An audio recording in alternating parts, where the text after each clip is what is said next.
ఒకసారి బుద్ధుడు ఆయన శిష్యుడు ప్రతిరోజు చాలా బిజీగా ఉండేవాడు. శిష్యులకంతా కూడా తత్వబోధ చేస్తూ ఒకరోజు గురువు గారు అందరిని పిలిపించి మాట్లాడితే ఒక శిష్యుడు దగ్గరకు వచ్చి, గురువు గారు, మీరు ప్రపంచంలో అందరి గురించి ఆలోచిస్తున్నారు, మీ సొంత శిష్యుల గురించి మీరు ఆలోచించడం లేదు, కాబట్టి ఇది నేను ఒక విషయం కోరాలనుకుంటాను చెప్తాడు. అప్పుడు బుద్ధుడు అంటాడు, నువ్వేం భయపడద్దు, నిర్మోహమాటంగా మాట్లాడు, ఏం చెప్పాలనుకుంటున్నావు చెప్పమంటాడు. అప్పుడు శిష్యుడు అంటాడు, ప్రభు, నా బట్టలు పూర్తిగా చినిగిపోయినాయి, ప్రతి ఒక్కరూ నా వస్త్రాలు చూసి నవ్వుతున్నారు, హేళన చేస్తున్నారు, కాబట్టి ఒక బట్టలు ఒక జత ఇవ్వండి, కొత్త బట్టలు కట్టుకుంటానని చెప్పి అడుగుతాడు.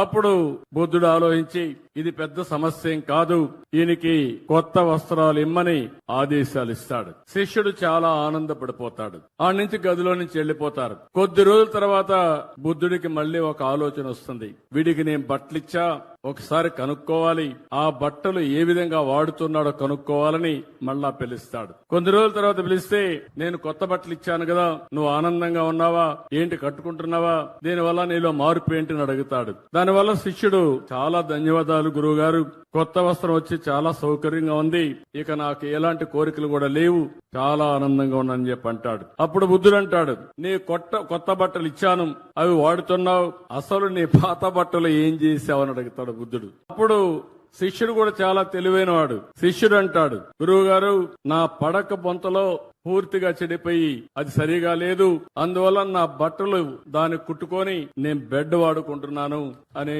శిష్యుడు చెప్తాడు. అప్పుడు మళ్ళీ బుద్ధుడికి ఒక ఆలోచన వస్తుంది. నీ పాత పరుపులో ఉండే బట్ట ఏమైందని అడుగుతాడు. దానిపైన ఆ బొంతను తీసుకుని కిటికీకి కట్టనగా కట్టాను గురువు గారు అని చెప్తాడు. అప్పుడు గురువు గారు అడుగుతారు, నువ్వు దానికి కట్టనగా కట్టావు, మరి పాత తెర ఉంది కదా, దాన్ని ఏం చేసావంటాడు. ఆ తెరని వంటగదిలో వాడే గుడ్డ కింద వాడుతున్నాను తుడవడానికి అని చెప్తాడు శిష్యుడు.